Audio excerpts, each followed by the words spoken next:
আলেমের কাছে যখন গিয়া বলছে 100 হত্যা করেছি, আল্লাহ আমাকে মাফ করবে নাকি? আলেম বলতেছে অবশ্যই আল্লাহ তাআলা তোমাকে মাফ করে দিবে। তুমি যদি আল্লাহর কাছে ক্ষমা চাও, আল্লাহ তোমারে মাফ করে দিবে। তবে এক কাজ করো, তোমার এলাকার মানুষ ভালো না, এলাকা খারাপ, তুমি তোমার এলাকা ছেড়ে অমুক এলাকায় চলে যাও, ওই জায়গায় অনেক আল্লাহর প্রিয় বান্দারা আছে। এইবার লোকটা তার বাড়ি থেকে ওই নেককার বান্দাদের গ্রামের উদ্দেশ্যে রওনা দিয়ে দিল। কিছু দূর পথ অগ্রসর হওয়ার পর তার জীবনের সময় হায়াত ফুরায় গেল। মৃত্যুর ফেরেশতারা তার কাছে চলে আসছে। নেককার বান্দা যদি হয়, তার কাছে মৃত্যুর ফেরেশতারা আসে রহমতের ফেরেশতার সূরতে, আর যদি বদকার হয় তাহলে তার কাছে মৃত্যুর ফেরেশতারা আসে আযাবের ফেরেশতার সূরতে। প্রত্যেক ব্যক্তির কাছে তার কর্ম, তার আমল অনুযায়ী ফেরেশতা আসবে, কিন্তু এই লোকটার কাছে দুই গ্রুপই হাজির। এখন আইসা দুই গ্রুপে দ্বন্দ্ব লাগায় দিছে, ঝগড়া লাগায় দিছে। কয় এরে জান কবজের দায়িত্ব হইল আমাদের। রহমতের ফেরেশতারা কয় আরে এর জান কবজের দায়িত্ব আমাদের। এখন ফেরেশতাদের মধ্যে দ্বন্দ্ব লাগছে। এটা তো আর বাংলাদেশের সুপ্রিম কোর্টে সমাধান হবে না। সমাধানটা দিবে কে? আল্লাহ তাআলা ফয়সালা দিলেন, এক কাজ করো, ওই ব্যক্তি তার বাড়ি থেকে ওই আবেদদের গ্রামের দিকে রওনা দিছে, তার বর্তমান অবস্থা পরিমাপ করো। যদি সে তার বাড়ি থেকে আবেদদের গ্রামের নিকটবর্তী হয়, তাহলে রহমতের ফেরেশতারা তার জান কবজ করবে। আর যদি রওনা দেওয়ার থেকে তার নিজের বাড়িটা কাছে হয়, তাহলে আযাবের সূরতে মৃত্যুর ফেরেশতারা তার জান কবজ করবে। তার মানে আযাবের ফেরেশতারা যদি কবজ করে, তাইলে সে বদকারদের তালিকায়, আর রহমতের সূরতে মৃত্যুর ফেরেশতা যারা আসবে, এরা যদি কবজ করে, তাইলে নেককারদের তালিকায়। এখান থেকে কয়েক ধরনের বর্ণনা পাওয়া যায়।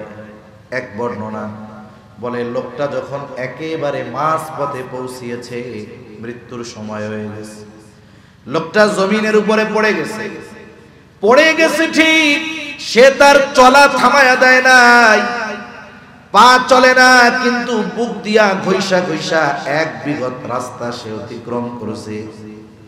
জমিন মাপা হলো, দেখা গেল সে এক বিগত রাস্তা নেককারদের গ্রামের দিকে বেশি নিকটবর্তী হয়েছে।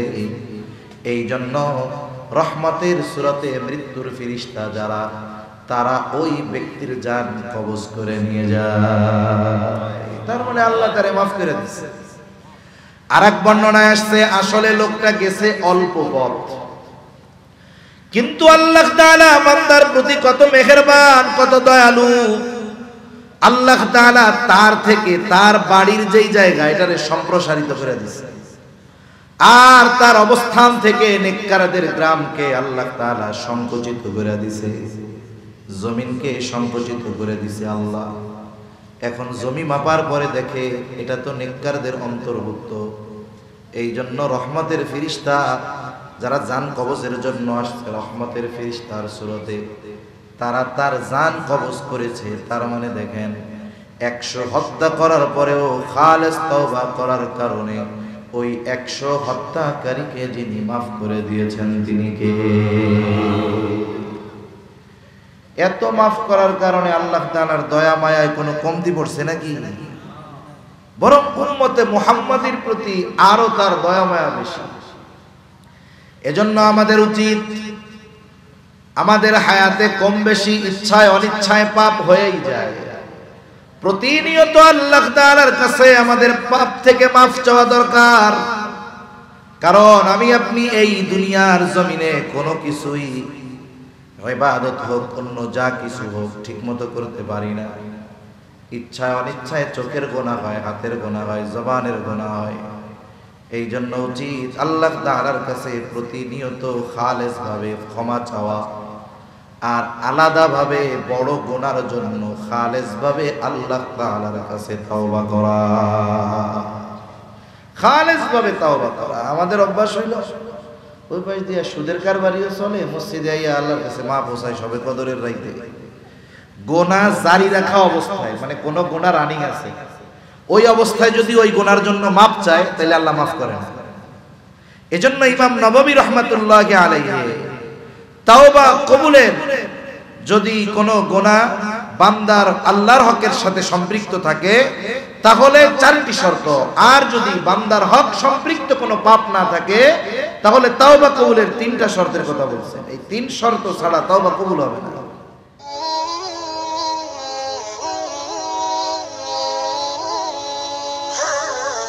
اللهم صل على محمد وعلى آل محمد كما صليت على إبراهيم وعلى آل إبراهيم إنك حميد مجيد اللهم بارك على محمد وعلى آل محمد كما باركت على إبراهيم وعلى آل إبراهيم إنك حميد مجيد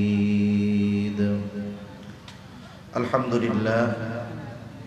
ঐতিহ্যবাহী চট্টগ্রাম জেলার অন্তর্গত সাতকানিয়া থানাধীন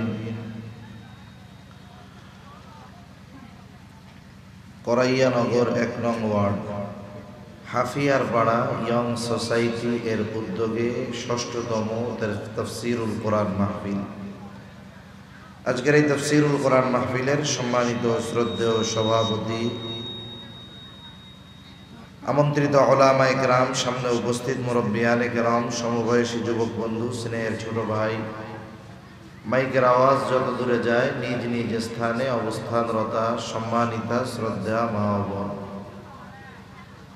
আল্লাহ রাব্বুল আলামিনের আলিশান দরবারে অগণিত শুকর যে মহান মালিক আমাদের হায়াতে বরকত দিয়ে সুস্থ রেখে বিজ্ঞ উলামা হযরতদের জবান থেকে খুবই গুরুত্বপূর্ণ কথা শ্রবণ করবার, আমাকেও আপনাদের খেদমতে কিছু কথা বলবার তৌফিক যে মহান মনিব দান করেছেন, সে মহান মনিবকে খুশি করার জন্য মহব্বতের সাথে জবান খুলে অন্তর থেকে আমরা একবার কালিমাতুশ শুকর পাঠ করি আলহামদুলিল্লাহ।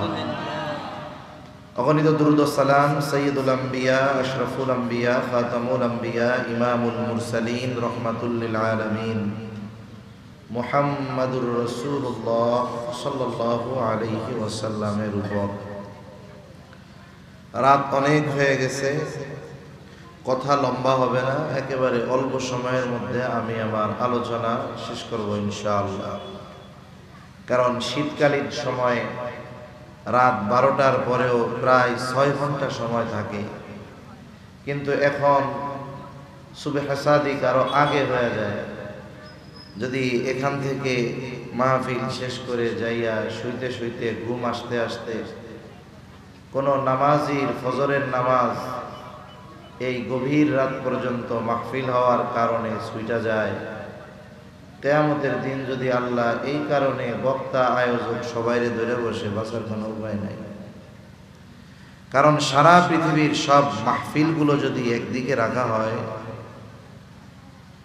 আর এক ওয়াক্ত ফজরের নামাজ একদিকে রাখা হয়, বলে ওই ফজরের নামাজের ওজনটাই ভারী হবে, এটাই বাস্তব, ঠিক কিনা বলেন? এজন্য অল্প সময়ের মধ্যে আমি আমার আয়াতকৃত তিলাওয়াতকৃত আয়াতগুলো ও হাদিসের আলোকে একেবারে অতি অল্প সময়ে কিছু কথা বলবো। আল্লাহ তাআলা বলার তৌফিক দান করেন বলি আমিন। এই পৃথিবীতে এমন কোনো মানুষ নাই নবী রাসূলগণ ছাড়া, কারণ নবী রাসূল ওনারা হলেন নিষ্পাপ। পয়গম্বর আলাইহিস সালাম ওনাদের ব্যাপারে আমাদের আকীদা হলো ওনারা কি, জোরে বলেন, মাসুম, নিষ্পাপ।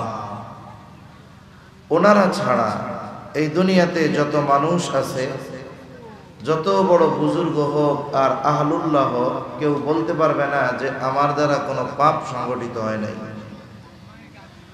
এজন্য নবীজি সাল্লাল্লাহু আলাইহি ওয়াসাল্লাম বলেন, কুল্লু বানি আদম খাত্তাউন, প্রত্যেকটি বনি আদম পাপী। ওয়া খায়রুল খাত্তাঈন আত-তাওয়াবুন। তবে উত্তম পাপী হলো তারা যারা পাপ হয়ে যাওয়ার পরে পাপের উপরে স্থির থাকে না, বরং আল্লাহ তাআলার কাছে তওবা করে ক্ষমা চায়। এরা হলো উত্তম পাপী। সুবহানাল্লাহ। এখানে কয়েকটা বিষয় আমাদের সামনে আসে। এক নাম্বার বিষয়, এর দ্বারা বোঝা যায় যে এই দুনিয়াতে বনি আদমের দ্বারা পাপ হতে পারে। আর একটা হাদিসের মধ্যে আসছে, সহিহ মুসলিমের এক বর্ণনায় নবীজি সাল্লাল্লাহু আলাইহি ওয়াসাল্লাম বলেন যে বনি আদম যদি ফেরেশতার মতোই হয়ে যাইত, কেউ যদি পাপ নাই করত, তাহলে আল্লাহ তাআলা এই জাতিরে বাদ দিয়া আরেক জাতি সৃষ্টি করতেন যারা পাপ করবে, তবে পাপের উপরে স্থির থাকবে না, আল্লাহর কাছে ক্ষমা চাইবে, আল্লাহ সুবহানাহু ওয়া তাআলা তাদের মাফ করে দিবে। সুবহানাল্লাহ। কারণ বান্দার যদি গুনাহ হয়েও যায়, বান্দা যদি আল্লাহ তাআলার কাছে ক্ষমা চায়, আল্লাহ মাফ করার জন্য তৈয়ার। রাসূলুল্লাহ সাল্লাল্লাহু আলাইহি ওয়াসাল্লাম কোন বান্দার যদি পাপ হয়ে যায়, ওই বান্দা যদি তাওবা করে আল্লাহর দিকে ফিরে আসে, আল্লাহ সুবহানাহু ওয়া তাআলা ওই বান্দার ব্যাপারে কত খুশি হন, এটা বোঝাতে গিয়ে নবীজি সাল্লাল্লাহু আলাইহি ওয়াসাল্লাম বলেন, একটা লোক লম্বা সফরে রওনা হয়েছে, উটের মধ্যে তার যত প্রয়োজনীয় জিনিস সব বেঁধে রওনা হয়ে গেছে। মরুভূমির পথ অতিক্রম করতে হবে তাকে, লম্বা পথ। এই পথিক মধ্যপথে ক্লান্ত হয়ে গেছে, একটা কিছুর সাথে সে তার উটকে বেঁধে উটের ছায়ায় শুয়ে পড়ছে। মানুষের যখন প্রচন্ড ক্লান্তি তাকে পেয়ে বসে, ঘুম আসে, তখন আরামের বিছানা লাগে না, যেখানেই শয় সেখানেই সে কায়দা হয়ে যায়। এখন সে উটের ছায়ায় ঘুমায় গেছে। কিছুক্ষণ পর ঘুম থেকে সে যখন জাগ্রত হলো, জাগ্রত হয়ে দেখে যে যেই উটের মধ্যে তার সামান ছিল, খাবার ছিল, সমস্ত আসবাব ছিল, প্রয়োজনীয় জিনিস ছিল, সেই উট ওইখান থেকে ছুটে নিরুদ্দেশ হয়ে গেছে। সে উট আর খুঁজে পাইতেছে না। যতদূর তার চোখ যায়, সে কোথাও উট তার নজরে আসতেছে না। লোকটা খুব হতাশ হয়ে গেছে, চতুর্দিকে খোঁজাখুঁজি করে যখন দেখে তার উট আর সে পায় নাই, সে এখন নিশ্চিত যে আমার পরের গন্তব্য একটাই, সেটা হলো মরণ। হয়তো মরুভূমির মধ্যে কোনো হিংস্র প্রাণীর খাবার হওয়ার মাধ্যমে এই মৃত্যু হবে, অথবা খাবার পানির অভাবে মরুভূমির মধ্যেই আমার সলিল সমাধি ঘটে যাবে। তা চিন্তা করলো, মরতেই তো হবে, তাহলে এক কাজ করি, যেই জায়গায় শুয়েছিলাম আমি আবার ওই জায়গাটাই ফেরত যাইয়া। এবার উনি ওইখানে আবার চলে আসছে। ইতিমধ্যে সূর্য ডুবে যাচ্ছে, সন্ধ্যা নেমে আসতেছে। ওই মুহূর্তে ওই লোকটার অবস্থা কেমন হবে, যে ব্যক্তি জানে যে আমার সামনে এখন শুধু মৃত্যু, এটার জন্যই আমি অপেক্ষা করতেছি। ওই মুহূর্তে ওই ব্যক্তির মতো কষ্টে গোটা দুনিয়ার মধ্যে হয়তো আর কেউ থাকবে না। যখন একেবারে সে হতাশার সর্বোচ্চ স্থানে পৌঁছায় গেছে, আর বাঁচার কোনো উপায় নাই। এবার সে দূরে তাকিয়ে দেখছে যে তার ওই উট তার রসদ সহ তার দিকে ফিরে আসতেছে। এখন বিষয়টা কেমন হইল? উট হারিয়ে সে চিন্তা করতেছিল আমার পরবর্তী গন্তব্য হলো আলমে বরজখ, মরণ। আর যখনই সে উট তার দিকে ফিরে আসতেছে আবার রসদ সহ, সে এটা দেখে কেমন যেন নতুন জীবন পাইছে। অনেক সময় মানুষ খুশিতে কান্না করে দেয়, আনন্দের খবরে কান্না করে দেয়। আনন্দের খবরে শুধু যে হাসি দেয় তা না, অনেক সময় আনন্দে মানুষ কান্নাও করে দেয়, ঠিক কিনা বলি? অনেক সময় আনন্দে মানুষের বাসার ব্যালেন্স হারায় যায়, এটা ইচ্ছা করে না, খুশির ঠেলায়। এই লোকটা যখন দেখতেছে যে তার উট রসদ সহ তার দিকে আসতেছে, এটা দেখার পর লোকটা এত খুশি হয়েছে, এত আনন্দিত হয়েছে, খুশিতে আল্লাহ তাআলার কৃতজ্ঞতা প্রকাশ করতে গিয়া ভাষার ব্যালেন্স উল্টা পাল্টা হয়ে গেছে। খুশির ঠেলায় বলে আল্লাহ আমি আপনার রব, আপনি আমার গোলাম। খুশিতে ভাষার ব্যালেন্স হারায় ফেলছে সে। তাহলে সে কত খুশি হয়েছে, কেমন যেন নতুন জীবন সে পেয়ে গেল। নবীজি সাল্লাল্লাহু আলাইহি ওয়াসাল্লাম বলেন, এই ব্যক্তি তার উট খুঁজে পেয়ে, হারানো উট খুঁজে পেয়ে যত খুশি হয়, কোন বান্দা যদি পাপের থেকে তাওবা করে আল্লাহর দিকে ফিরে আসে, তাহলে ওই হারানো উট খুঁজে পেয়ে ওই ব্যক্তি যত খুশি হয়, আল্লাহ তাআলা কোন বান্দা যদি পাপের পথ থেকে তার দিকে ফিরে আসে, ওই ব্যক্তির চাইতেও অগণিত গুণ বেশি খুশি হয়ে যায়। এজন্য গুনাহ থেকে ফিরে আসার মাধ্যমে আল্লাহ তাআলা বান্দার প্রতি সন্তুষ্টি অর্জন করতে পারে, বান্দা পাপের থেকে ফিরে আসার মাধ্যমে।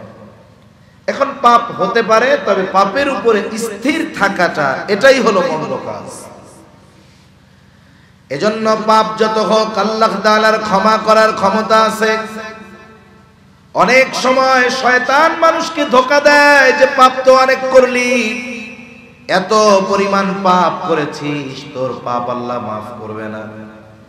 এখন যদি পাপ কাজ ছেড়ে দাও, তাহলে মাফও পাইলা না, বাকি হায়াতটাও মজা করতে পারলা না। তাইলে এক কাম করো, যতদিন বাইসা আছো ধুমসে মন যা চায় তা করো।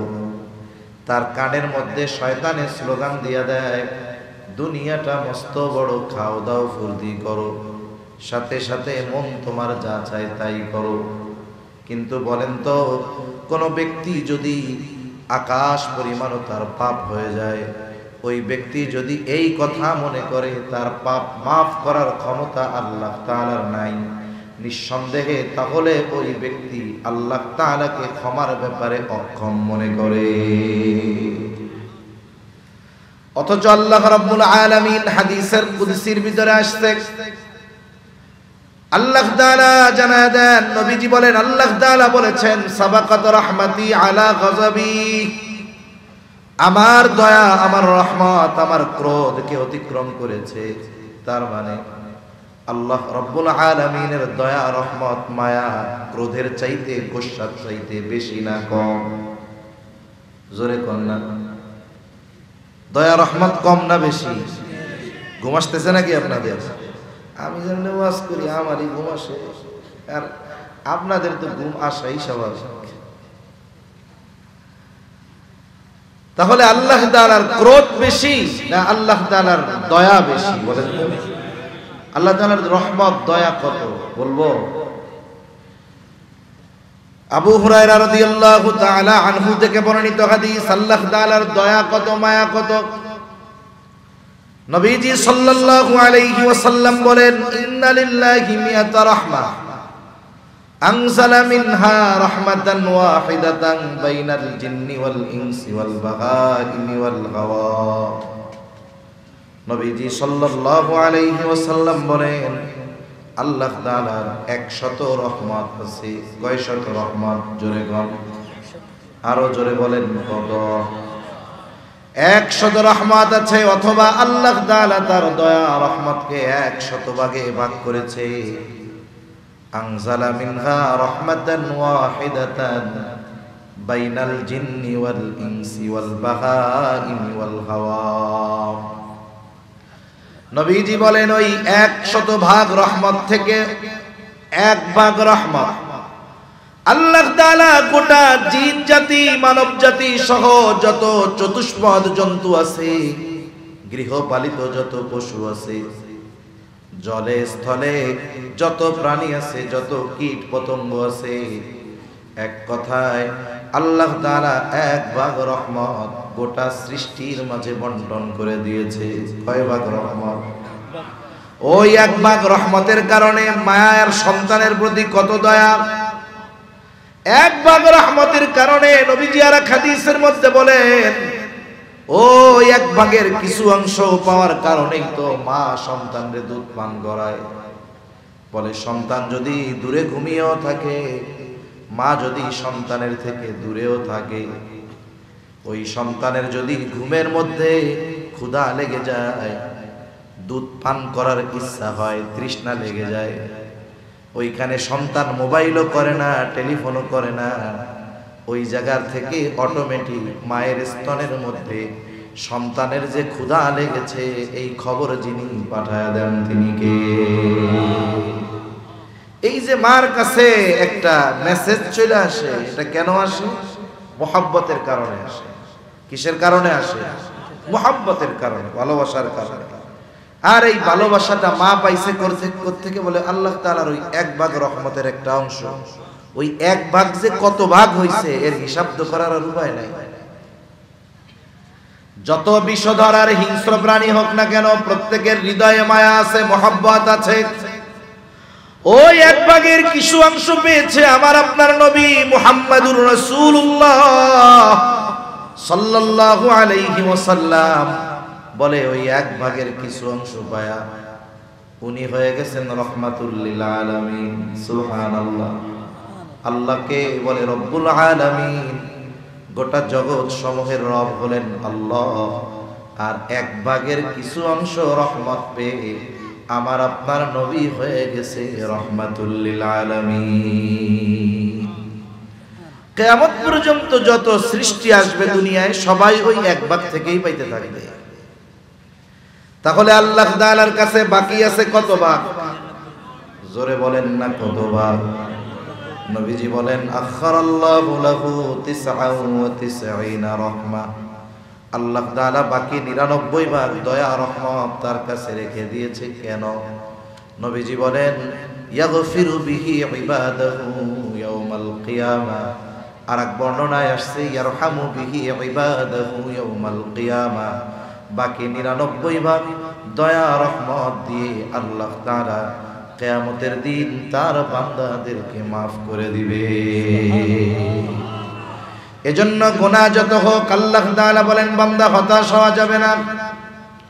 আল্লাহ তাআলা বলেন ইয়া ইবাদিয়াল্লাযীনা আসরাফু আলা আনফুসিহিম লা তাকনাতু মির রাহমাতিল্লাহ।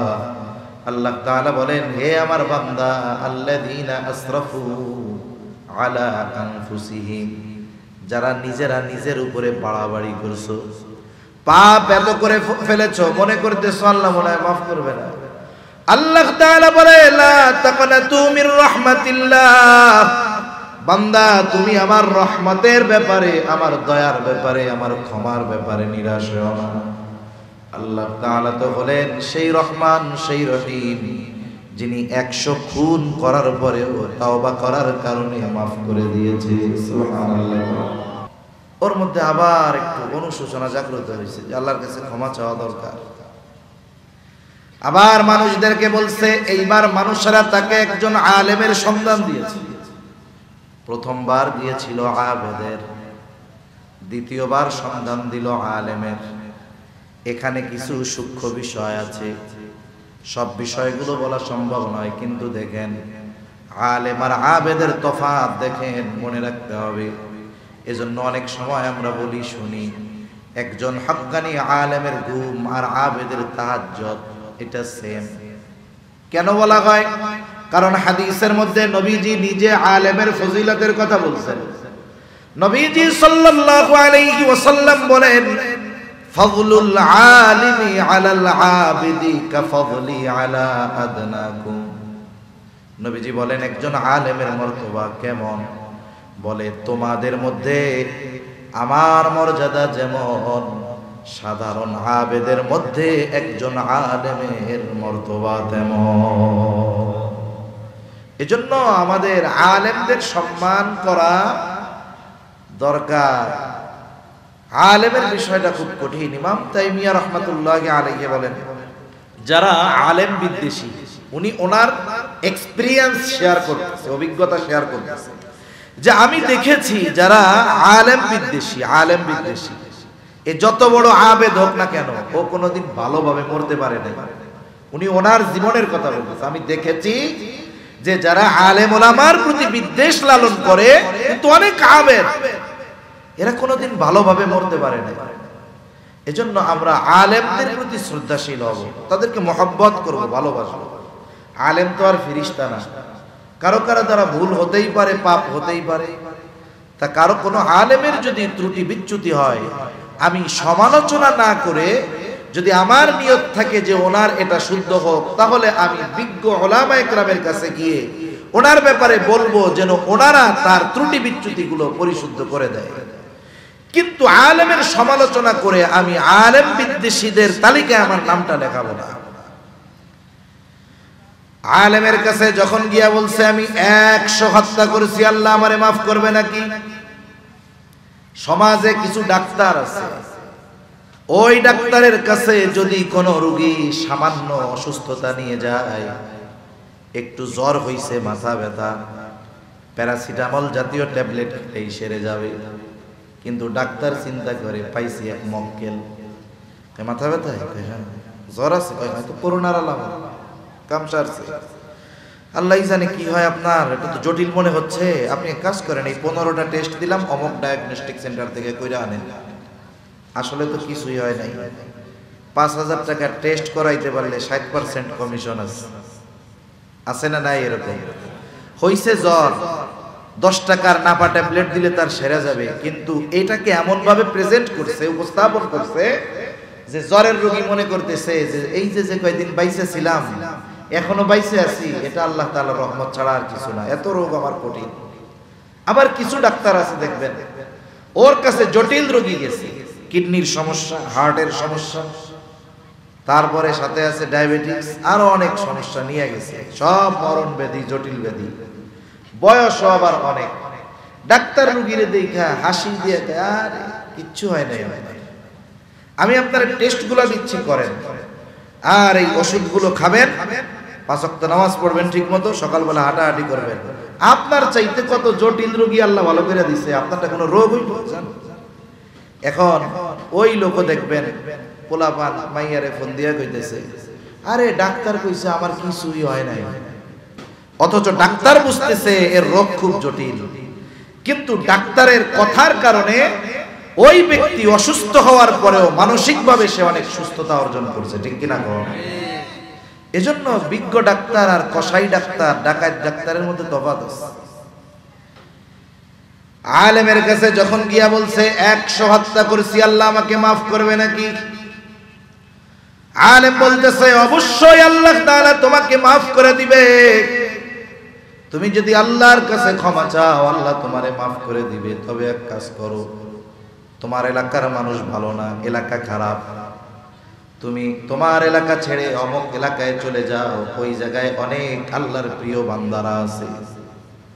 এইবার লোকটা তার বাড়ি থেকে ওই নেককার বান্দাদের গ্রামের উদ্দেশ্যে রওনা দিয়ে দিল। কিছু দূর পথ অগ্রসর হওয়ার পর তার জীবনের সময় হায়াত ফুরায় গেল। মৃত্যুর ফেরেশতারা তার কাছে চলে আসছে। নেককার বান্দা যদি হয়, তার কাছে মৃত্যুর ফেরেশতারা আসে রহমতের ফেরেশতার সূরতে, আর যদি বদকার হয় তাহলে তার কাছে মৃত্যুর ফেরেশতারা আসে আযাবের ফেরেশতার সূরতে। প্রত্যেক ব্যক্তির কাছে তার কর্ম, তার আমল অনুযায়ী ফেরেশতা আসবে, কিন্তু এই লোকটার কাছে 2 গ্রুপই হাজির। এখন আইসা 2 গ্রুপে দ্বন্দ্ব লাগায় দিছে, ঝগড়া লাগায় দিছে, কয় এর জান কবজের দায়িত্ব হইল আমাদের। রহমতের ফেরেশতারা কয় আরে এর জান কবজের দায়িত্ব আমাদের। এখন ফেরেশতাদের মধ্যে দ্বন্দ্ব লাগছে। এটা তো আর বাংলাদেশের সুপ্রিম কোর্টে সমাধান হবে না, সমাধানটা দিবে কে? আল্লাহ তাআলা ফয়সালা দিলেন, এক কাজ করো, ওই ব্যক্তি তার বাড়ি থেকে ওই আবেদদের গ্রামের দিকে রওনা দিছে, তার বর্তমান অবস্থা পরিমাপ করো। যদি সে তার বাড়ি থেকে আবেদদের গ্রামের নিকটবর্তী হয়, তাহলে রহমতের ফেরেশতারা তার জান কবজ করবে। আর যদি রওনা দেওয়ার থেকে তার নিজের বাড়িটা কাছে হয়, তাহলে আযাবের সূরতে মৃত্যুর ফেরেশতারা তার জান কবজ করবে। তার মানে আযাবের ফেরেশতারা যদি কবজ করে, তাইলে সে বদকারদের তালিকায়, আর রহমতের সূরতে মৃত্যুর ফেরেশতা যারা আসবে, এরা যদি কবজ করে, তাইলে নেককারদের তালিকায়। এখান থেকে কয়েক ধরনের বর্ণনা পাওয়া যায়। এক বর্ণনা বলে লোকটা যখন একেবারে মাঝ পথে পৌঁছিয়েছে, মৃত্যুর সময় হয়ে গেছে, লোকটা জমিনের উপরে পড়ে গেছে ঠিক, সে তার চলা থামায়া দেয় নাই, পা চলে না, কিন্তু বুক দিয়া ঘইসা ঘইসা এক বিগত রাস্তা সে অতিক্রম করেছে। জমিন মাপা হলো, দেখা গেল সে এক বিগত রাস্তা নেককারদের গ্রামের দিকে বেশি নিকটবর্তী হয়েছে। এই জন্য রহমতের সূরতে মৃত্যুর ফেরেশতা যারা, তারা ওই ব্যক্তির জান কবজ করে নিয়ে যায়। তার মানে আল্লাহ তারে মাফ করে দিচ্ছে। আরেক বর্ণনায় আসছে আসলে লোকটা গেছে অল্প পথ, কিন্তু আল্লাহ তাআলা বান্দার প্রতি কত মেহেরবান, কত দয়ালু। আল্লাহ তাআলা তার থেকে তার বাড়ির যেই জায়গা এটারে সম্প্রসারিত করে দিয়েছে, আর তার অবস্থান থেকে নেককারদের গ্রামকে আল্লাহ তাআলা সংকুচিত করে দিয়েছে, জমিনকে সংকুচিত করে দিয়েছে আল্লাহ। এখন জমি মাপার পরে দেখে এটা তো নেককারদের অন্তর্ভুক্ত। এই জন্য রহমতের ফেরেশতা যারা জান কবজের জন্য আসছে, রহমতের ফেরেশতার সূরতে তারা তার জান কবজ করেছে। তার মানে দেখেন 100 হত্যা করার পরেও খালেস তওবা করার কারণে ওই 100 হত্যাকারীকে যিনি মাফ করে দিয়েছেন তিনি কে? এত মাফ করার কারণে আল্লাহ তাআলার দয়া মায়ায় কোনো কমতি পড়ছে নাকি? বরং উম্মতে মুহাম্মাদির প্রতি আরো তার দয়া মায়া বেশি। এজন্য আমাদের উচিত, আমাদের হায়াতে কম বেশি ইচ্ছায় অনিচ্ছায় পাপ হয়েই যায়, প্রতিনিয়ত আল্লাহ তাআলার কাছে আমাদের পাপ থেকে মাফ চাওয়া দরকার। কারণ আমি আপনি এই দুনিয়ার জমিনে কোনো কিছুই, ইবাদত হোক অন্য যা কিছু হোক, ঠিক মতো করতে পারি না।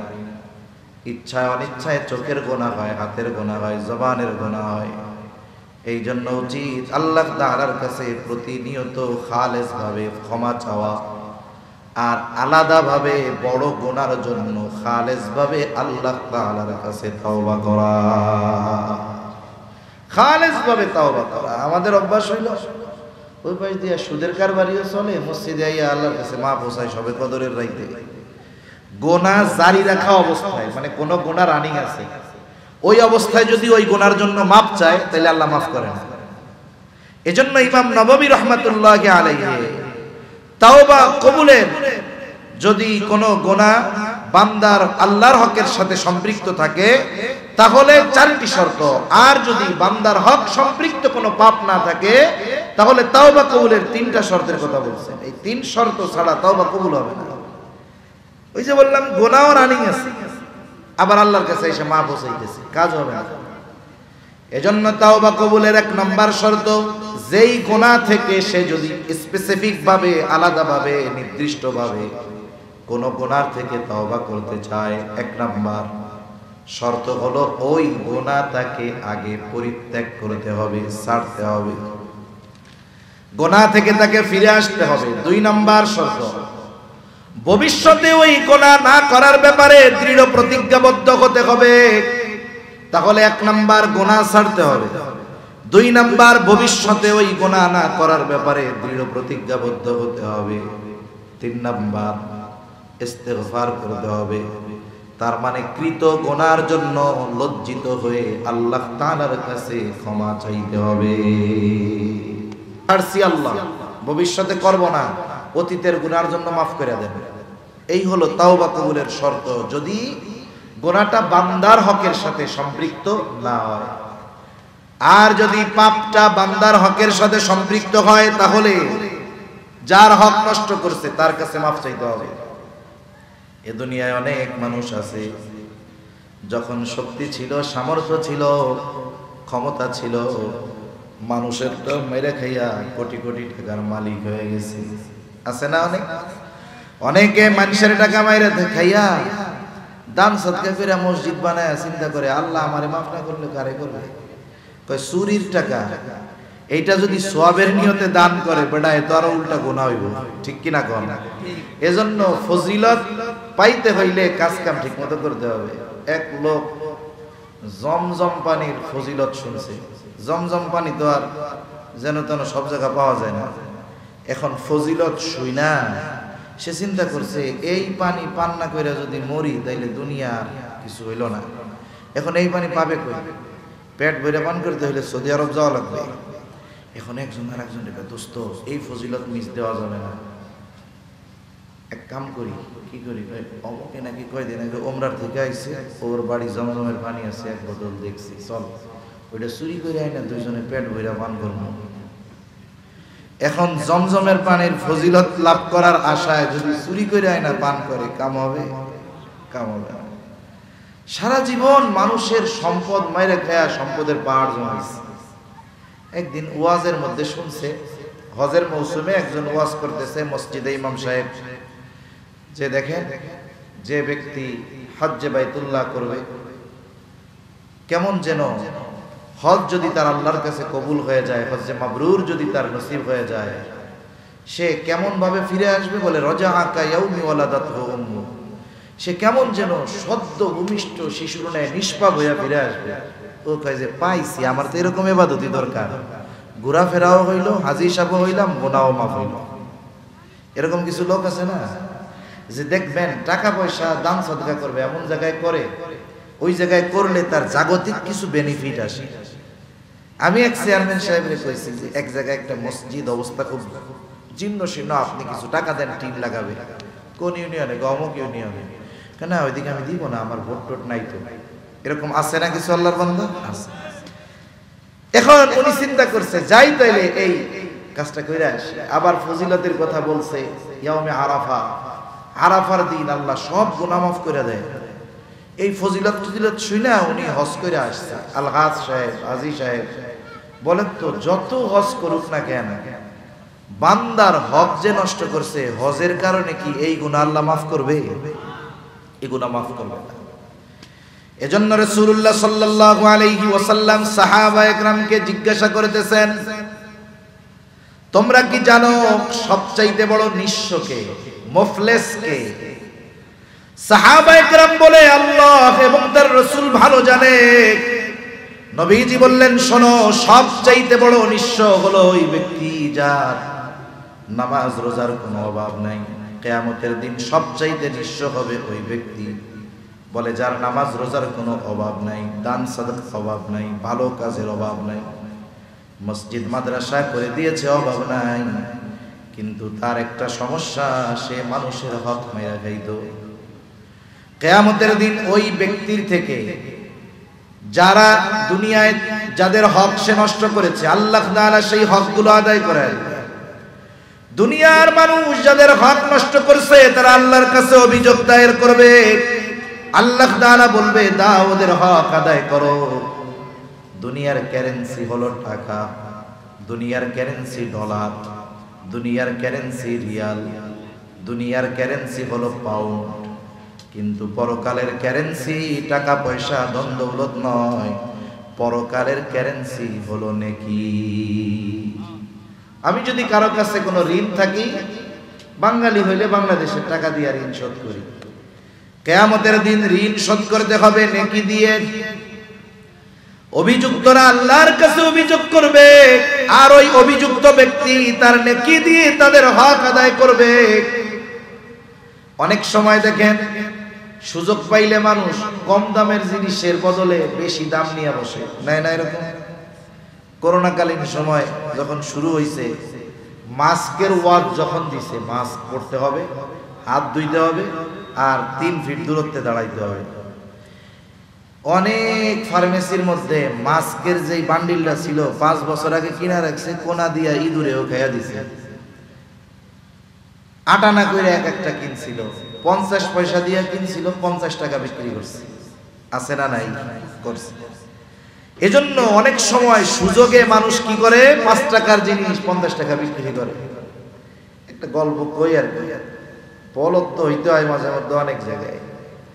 আমাদের অঞ্চলে দক্ষিণবঙ্গে তখন পদ্মা ব্রিজ হয় নাই, ফেরি পার হওয়া লাগতো। ফেরিঘাটে 4, 5, 8, 10 ঘন্টাও দাঁড়ানো লাগতো। মানুষের এত অপেক্ষা করা লাগে, ওই জায়গায় অনেক হোটেল আছে, স্বাভাবিক চলন্ত পথের হোটেলগুলা মোটামুটি হোটেল ব্যবসার সাথে সাথে এরা ডাকাতিও করে। এখন খাবার আগে একটু দাম জিজ্ঞাসা করে খাইতে হয়। আমিও সালাকের মতো নিজের সালাক মনে করি, আমি আর আমার ড্রাইভার সাহেব দুইজনে জিজ্ঞাসা করতেছি মাছ কত, গোস্ত কত, আলু ভর্তা কত, ডাল কত, সবগুলার দাম জিজ্ঞাসা করছি, কিন্তু ভাতের দাম জিজ্ঞাসা করি নাই। সব খাওয়ার পরে বিল শুনে মাথার মধ্যে কেমন জানি ঠাটা পড়ছে, এই মাছ এই কয় টাকা, ভর্তা এই কয় টাকা, ডাল এই কয় টাকা, এত বিল হয় কেন? এক প্লেট ভাত 150 টাকা, অথচ হোটেলে 15-20 টাকার বেশি না। তার মানে দেখেন ও সুযোগ পাইছে না? সুযোগ পাইছে তো। 15 টাকার ভাত 100 না 150 টাকা করে প্রতি প্লেট আমাদের থেকে নিছে। কিয়ামতের দিন যখন দুনিয়ায় কেউ যদি কারো ছোট হক নষ্ট করে থাকে, ও যদি কিয়ামতের দিন আল্লাহর কাছে কয়, আল্লাহ আমার এই হক যদি আদায় করতে হয়, ও যে 5টা হজ করছে ওই 5 হজের সওয়াব আমারে দেওয়া লাগবে। ওই দিন বাদী সুযোগ নিবে, অল্প নেকি দিয়া তার হক আদায় করা যাবে না। এইভাবে একের পর এক আল্লাহর কাছে বান্দারা অভিযোগ করবে, আর ও তার সব নেকিগুলা দিয়া হক আদায় করবে। একটা সময় কি হবে, সব নেকি শেষ, কিন্তু এখনো অভিযোগকারী আছে। জমি মেরে খাইছিল এটা আছে, ওই যে বিচার করতে দিছিল সালিশ টাকা খাইয়া ওর বিপক্ষে রায় দিছিল, এরাও এখনো সিরিয়ালে আছে। আল্লাহ তাআলা বলবে দাও, ওদের হক আদায় করে দাও। ওই ব্যক্তি বলবে আল্লাহ মানুষের হক আদায় করতে করতে সব নেকি শেষ হয়ে গেছে। এবার ওই পাওনাদারেরা বলবে আল্লাহ ওর নেকি নাই, তাতে কি অসুবিধা নাই, আমাদের উপরেও তো গুনার পাহাড়, আমাদের গুনাহগুলো নিয়ে ও আমাদের হকগুলো আদায় করে দিই। এইবার হক আদায় করার জন্য নেকি শেষ মানুষের গুনাহ তাকে নেওয়া লাগবে। আহারে, যেই লোকটা পাহাড় পরিমাণ নেকের মালিক ছিল, শুধুমাত্র বান্দার হক নষ্ট করার কারণে এবার পাহাড় পরিমাণ গুনার মালিক হয়ে যাবে। নবীজি বলেন এর চেয়ে নিঃস্ব আর কেউ নাই কিয়ামতের দিন। এজন্য নবীজি সাল্লাল্লাহু আলাইহি ওয়াসাল্লাম সতর্ক করে জানায় দেন, ওই দিন আসার আগে তোমরা সতর্ক হয়ে যাও, যেই দিন আল্লাহ তাআলা বাদী বিবাদীর মধ্যে ফয়সালা করে দিবে। নবীজি বলেন দুনিয়াতে কেউ যদি অন্যায়ভাবে কাউকে কথার দ্বারাও একটা কষ্ট দিয়ে থাকে, তার মানে হক শুধু টাকা পয়সার সাথে সম্পৃক্ত বিষয় এমনটা নয়, বরং হক আচরণের সাথেও সম্পৃক্ত থাকে। বলে কেউ যদি দুনিয়ায় কাউকে অন্যায়ভাবে কথার দ্বারাও একটা কষ্ট দিয়ে থাকে, আল্লাহ তাআলা কিয়ামতের দিন এই বিষয়টারও ফয়সালা করবে। তাহলে আমি যদি কথার দ্বারা কাউরে কষ্ট দিয়া এই আচরণগত হক নষ্ট করে থাকি, এটার হিসাবও কিয়ামতে যার সামনে দিতে হবে তিনি কে? তাহলে কত জটিল হকের মাসালা। এজন্য আমার আপনার লক্ষ্য থাকবে এরকম, আমল একটু কম হয় হোক, কিন্তু মারা যাওয়ার পরে আমার উপরে যেন কোনো বান্দার হক বাকি না থাকে। রহমাতুল লিল আলামিন আমার আপনার নবী মুহাম্মদুর রাসূলুল্লাহ সাল্লাল্লাহু আলাইহি ওয়াসাল্লাম দুনিয়া থেকে যাওয়ার অল্প কয়েকদিন আগে মসজিদে নববীর মধ্যে সাহাবায়ে কেরাম সবাইরে ডাকছে। নবীজি সাল্লাল্লাহু আলাইহি ওয়াসাল্লাম যেই কথাগুলো বলছেন তার মধ্যে একটি কথা, তোমরা যদি আমার কাছে কেউ কোনো হক পাও সেটা চেয়ে নাও, কারণ আমি চাই না কেউ আমার কাছে কোনো হক পাওনা থাকবে আর এই অবস্থায় আমি আল্লাহর সাথে মিলিত হব। রহমতের নবীও মানুষের হকের ব্যাপারে কত চিন্তিত ছিলেন। পশ্চিম দিক দিয়ে সূর্য উঠবে কিয়ামতের আগে, ওই সময়ের আগ পর্যন্ত আল্লাহ তাওবা কবুল করবে, এটা তো আম সময়। আরেকটা হলো আযাব আসার আগে তাওবা করলে আল্লাহ তাওবা কবুল করে।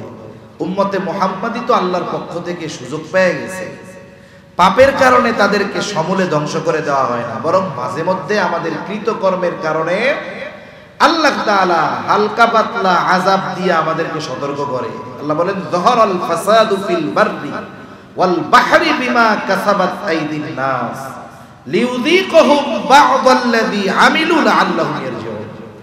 আসলে আমাদেরকে আল্লাহ তাআলা জলে স্থলে যে বিপর্যয় দেয় এটা আমাদের ধ্বংস করে দেওয়ার জন্য দেয় না। কেন দেয়? যাতে এটা আস্বাদন করে আমরা আল্লাহর দিকে ফিরে আসি, এজন্য আল্লাহ দেয়। আর অতীতের জাতিকে আল্লাহ গজব দিত কেন? ধ্বংস করে দেওয়ার জন্য। আর আমাদেরকে হালকা পাতলা যা দেয় এটা ধ্বংস করে দেওয়ার জন্য। এটা আমাদেরকে রেড সিগন্যাল দেয় যে ওই কাজকর্মগুলা বাদ দিয়া আল্লাহ বলেন লিউযীকুহুম বা'দাল্লাযী আমিলু লাআল্লাহুম ইয়ারজিউন, যাতে করে তারা তাদের কাজকর্মগুলা পরিবর্তন কইরা আমার দিকে প্রত্যাবর্তন করে। এজন্য আল্লাহ তাআলা মাঝে মধ্যে দেয়। তা দেখেন ওই যে ফেরাউন যখন গজবের মধ্যে পড়ছে, ঈমান আনার স্পষ্ট ঘোষণা দিছে, কিন্তু আল্লাহ তার ঈমান কবুল করে নাই। অপরদিকে ইউনূস আলাইহিস সালামের সম্প্রদায় গজব আসার আগে তারা আল্লাহর কাছে তওবা করছে, ঈমান আনছে, মাফ চাইছে, আল্লাহ মাফ করে দিছে। আর গজব তো কাফেরের জন্য আসতো, ওরা তো ঈমান আনছে, এইজন্য আল্লাহ তাআলা গজবরে উঠায় নিয়ে গেছে। আরেকটা সময় হলো প্রত্যেকটা ব্যক্তির নিজের সাথে সম্পৃক্ত। এটা নবীজি সাল্লাল্লাহু আলাইহি ওয়াসাল্লাম বলেন, ইন্নাল্লাহা ইয়াকবালু তাওবাতাল আবদি হাত্তা মা লাম ইউগরগির। আল্লাহ তাআলা মৃত্যু যন্ত্রণা শুরু হওয়ার আগ পর্যন্ত প্রত্যেকটা বান্দার তওবা আল্লাহ তাআলা কবুল করে নেয়। এজন্য মৃত্যু কোন সময় আসে বলা যায়? জোরে বলেন, বলা যায়? এজন্য আমরা আল্লাহ তাআলার কাছে খালেস ভাবে ক্ষমা চাইবো, তওবা করব। নবীজি সাল্লাল্লাহু আলাইহি ওয়াসাল্লাম তাওবা ইস্তিগফারের আমলের ব্যাপারে গুরুত্ব দিয়েছেন। সব কথার মুলাখাস কিছু কথা আছে, 1-2 মিনিটের মধ্যে আমার কথা শেষ, পৌনে 1টা বাজে।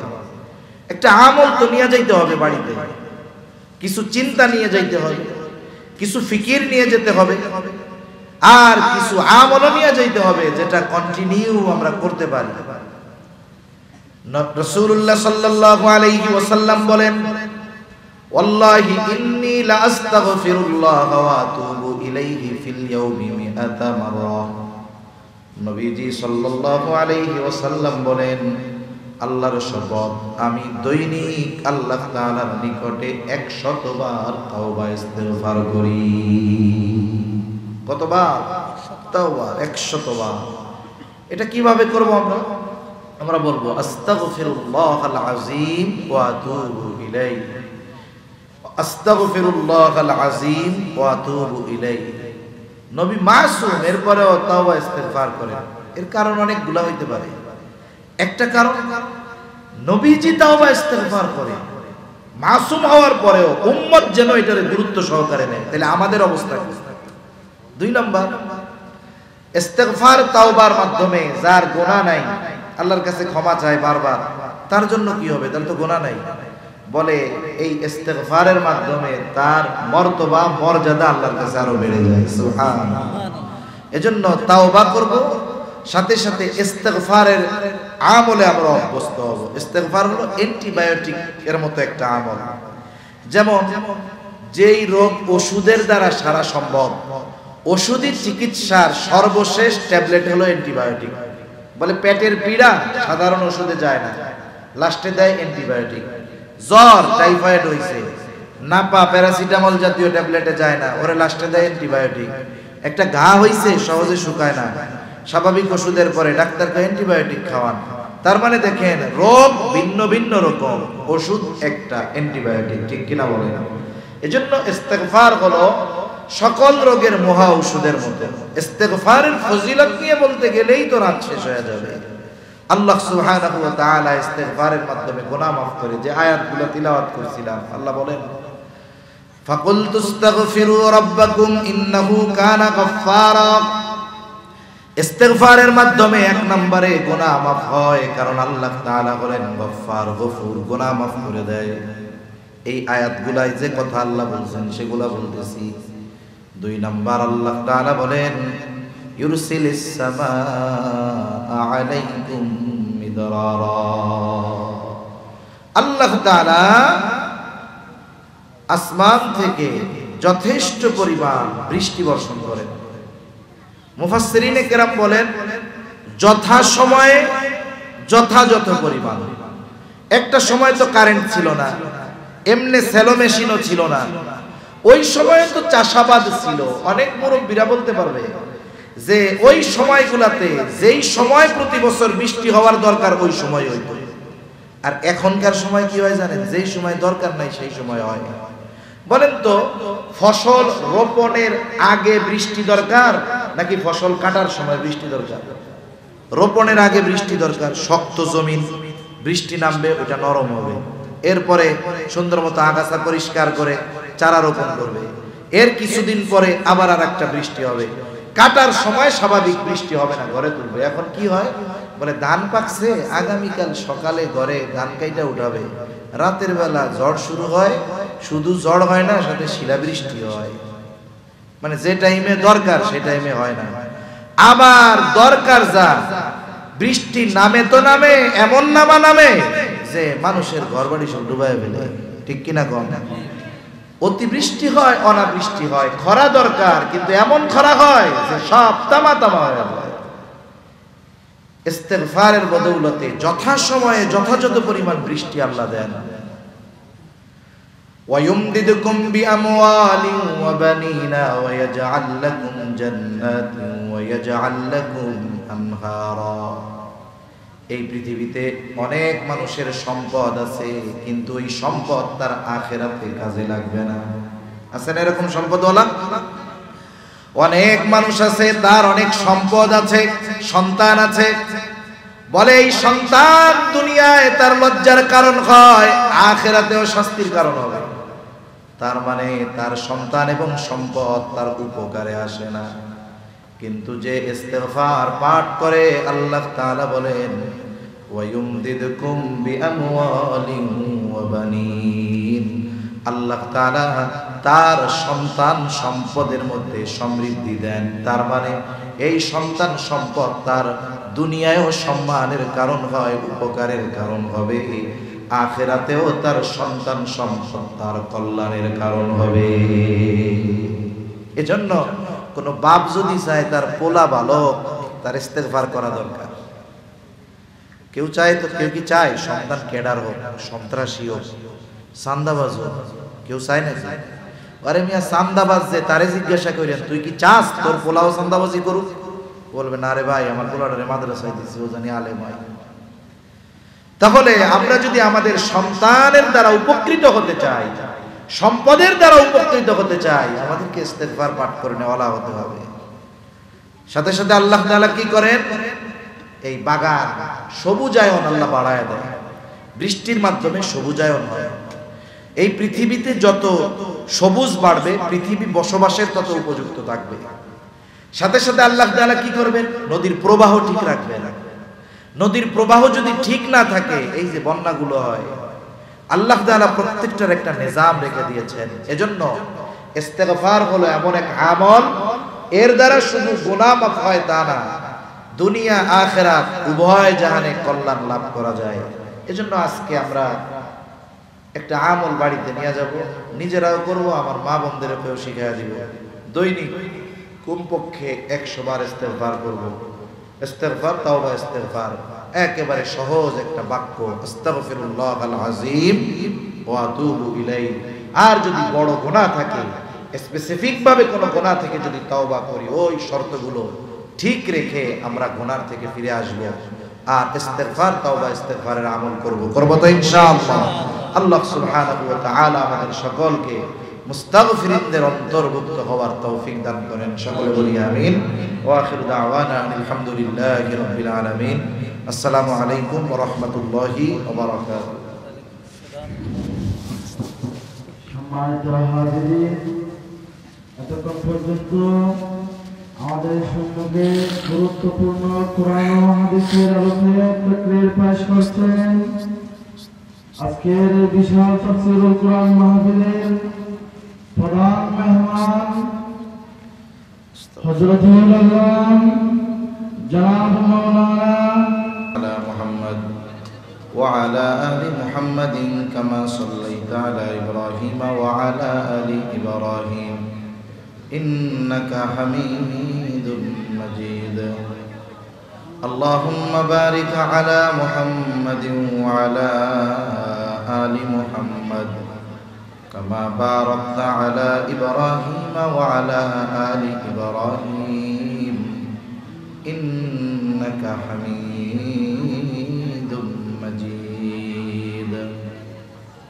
الحمد لله رب العالمين والعاقبة للمتقين، الصلاة والسلام على خير خلقه محمد وعلى آله وأصحابه أجمعين.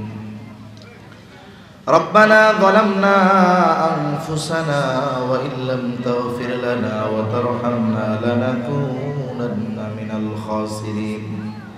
ربنا آتنا في الدنيا حسنة وفي الآخرة حسنة وقنا عذاب النار.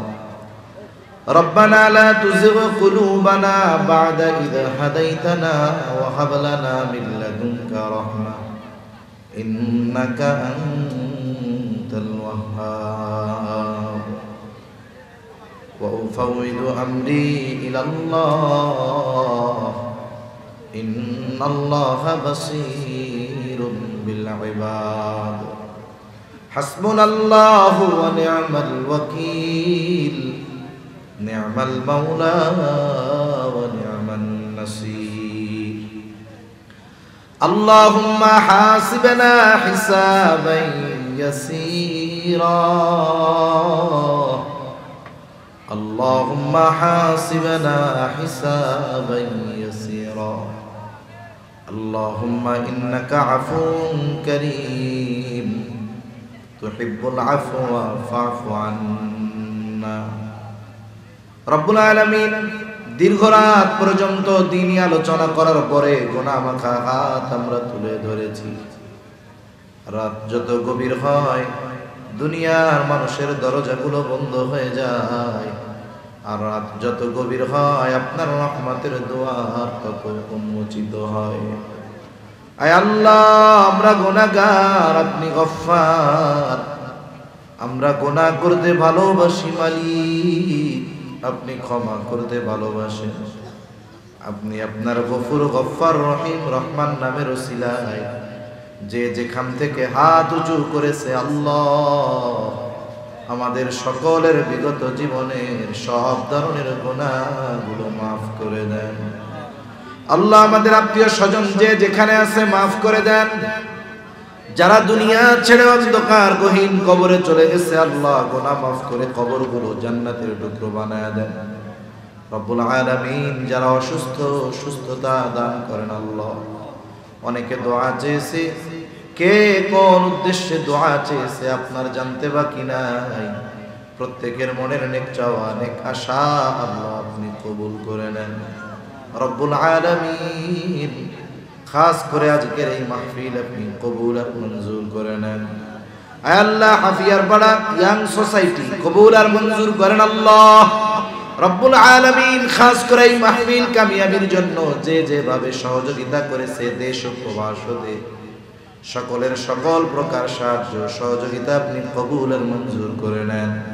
খাস করে সদস্য যারা আছে আল্লাহ তাদেরকে দ্বীনের জন্য আপনি কবুল আর মঞ্জুর করে নেন। আয় আল্লাহ, শুরু থেকে নিয়ে শেষ পর্যন্ত উলামায়ে কেরাম যত আলোচনা করেছেন, যে যতটুকু শ্রবণ করেছে প্রয়োজনীয় কথাগুলো স্মরণ রেখে আমলের কথাগুলো আমলে পরিণত করার তৌফিক দিয়ে দেন। মাহফিলকে এলাকার হেদায়েতের জরিয়া বানিয়ে দেন। কিয়ামত পর্যন্ত মাহফিল জারি রাখার জিম্মাদারি আল্লাহ আপনি নিয়ে নেন রব্বুল আলামিন।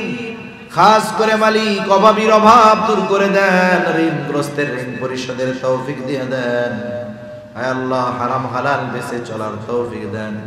হালাল রুজি অন্বেষণের তৌফিক আল্লাহ আপনি দান করেন রব্বুল আলামিন। বেকার যারা আছে হালাল কর্মসংস্থানের ব্যবস্থা করে দেন। আয় আল্লাহ, রিজিক সংকীর্ণতা দিয়ে আপনি আমাদের পরীক্ষা নিয়েন না। আমাদের সকলকে বরকতময় প্রশস্ত রিজিক আল্লাহ আপনি দান করেন রব্বুল আলামিন। সকলকে পারিবারিক শান্তি, অর্থনৈতিক সচ্ছলতা, মানসিক প্রশান্তি দান করেন আল্লাহ। আয় আল্লাহ, আমরা যারা হাত উঁচু করেছি, হয়তো আমাদের মধ্যে অনেকের মা নাই, অনেকের বাবা নাই। মা বাবা কত বড় নেয়ামত, যার নাই সে বোঝে মা বাবা কত বড় নেয়ামত। অনেকে হয়তো নিজের হাতে মুহাব্বতের মা বাবাকে কবরে শোয়ায় রাখছে। আল্লাহ, দুনিয়ার অপর প্রান্তে আমেরিকার খবর মুহূর্তের ভিতরে পাওয়া যায়, দেখা যায়। 3 হাত মাটির নিচে মুহাব্বতের মা বাবার কবরের খবর জানা যায় না, দেখা যায় না। আয় আল্লাহ, গুনার কারণে যদি কারো মা বাবার কবরে আযাব হয়, আমাদের মধ্যে যাকে পছন্দ, যার আমল পছন্দ, তার আমলের উসিলায় ওই মা বাবার কবরের আযাব আল্লাহ আপনি মাফ করে দেন। কবরগুলো জান্নাতের টুকরো বানায় দেন। কিয়ামতের দিন হিসাব সহজ করে জান্নাতের ব্যবস্থা করে দিয়ে। আয় আল্লাহ, যাদের মা বাবা বেঁচে আছে, সুস্থ দীর্ঘ নেক হায়াত আল্লাহ আপনি দান করেন। আয় আল্লাহ, যাদের সন্তান অবাধ্য আছে, সন্তানগুলোকে আপনি বাধ্য করে দেন। আয় আল্লাহ, আমাদের স্ত্রী সন্তান আমাদের জন্য চক্ষু শীতলকারী হিসাবে কবুল করেন। রব্বুল আলামিন মা বোনদের কবুল করে নেন, পর্দা নিশিন বানায় দেন। 5 ওয়াক্ত নামাজ যথাযথভাবে আদায় করার তৌফিক দিয়া দেন আল্লাহ। আয় আল্লাহ, বেনামাজিদের নামাজি বানায় দেন। সুন্নাতবিহীন মানুষগুলোকে সুন্নাতওয়ালা বানায় দেন। রব্বুল আলামিন বেশি বেশি তাওবা ইস্তিগফার পাঠ করনে ওয়ালাদের অন্তর্ভুক্ত হওয়ার তৌফিক আল্লাহ আপনি দিয়া দেন।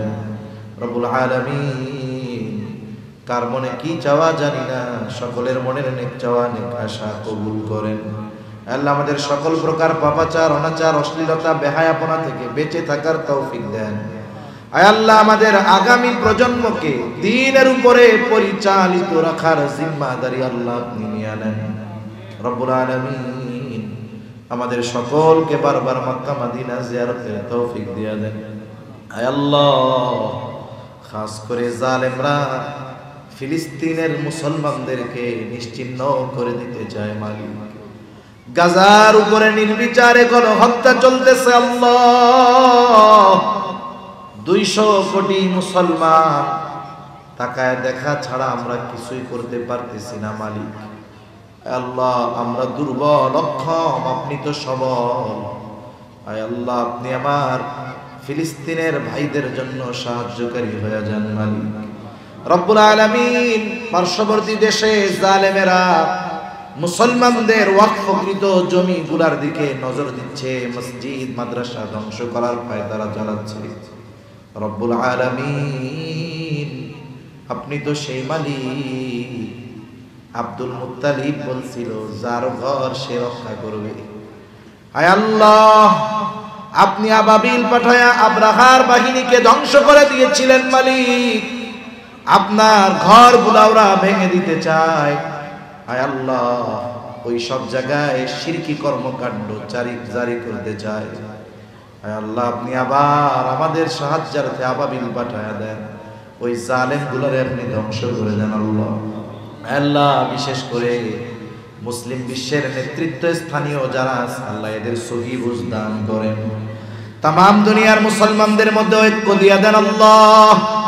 আয় আল্লাহ, একে অপরের প্রতি হৃদ্রতা, মোহাব্বত, ভালোবাসা বাড়ায় দেন। রব্বুল আলামিন আমাদের লোভ, হিংসা, অহংকার মুক্ত হৃদয় দান করেন আল্লাহ। রব্বুল আলামিন খাস করে আমাদের দেশের উপরে খাস রহমত নাজিল করেন। আয় আল্লাহ, যারা ইসলাম নিয়ে, দেশ নিয়ে ষড়যন্ত্রে লিপ্ত আল্লাহ, আপনি তাদের ষড়যন্ত্র চক্রান্তকে আপনি ধ্বংস করে দেন।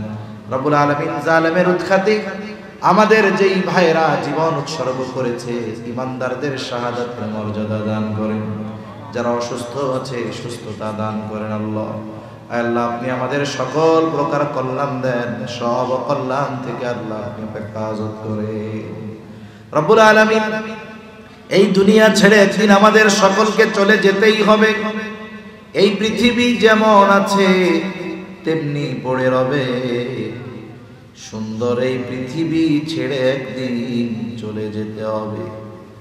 যথা সময়ে মালাকুল মউত আমাদের কাছে হাজির হয়ে যাবে মালিক। ওই কঠিন মুসিবতের সময় কারো ক্ষমতা, টাকা পয়সা, ধন দৌলত কোনো কাজে লাগবে না। রব্বুল আলামিন ওই কঠিন মুসিবতের সময় আপনি আপনার গোলামদেরকে ভুলে যায়েন না। রব্বুল আলামিন ওই সময় আপনি আপনার প্রত্যেকটি গোলামের জবানে তাওহীদের কালিমা নসিব করে দিয়ে। আল্লাহুম্মা রযুকনা শাহাদাতান ফি সাবিলিক ওয়াজআল মাউতানা বিবালাদি রাসূলিক। আল্লাহুম্মা আনসুরিল ইসলাম ওয়াল মুসলিমিন ইলা সুন্নাতির রাসূল ওয়াল খুলাফাইর রাশিদিন। اللهم هلك اليهود والنصارى والمشركين. اللهم حبب إلينا الإيمان وزينه في قلوبنا وكره إلينا الكفر والفسوق والعصيان. ربنا هب لنا من أزواجنا وذرياتنا قرة أعين واجعلنا للمتقين إماما. رب ارحمهما كما ربياني صغيرا. رب ارحمهما كما ربياني صغيرا. اللهم وفقنا لما تحب وترضى من القول والعمل والفعل والنية والغد إنك على كل شيء قدير.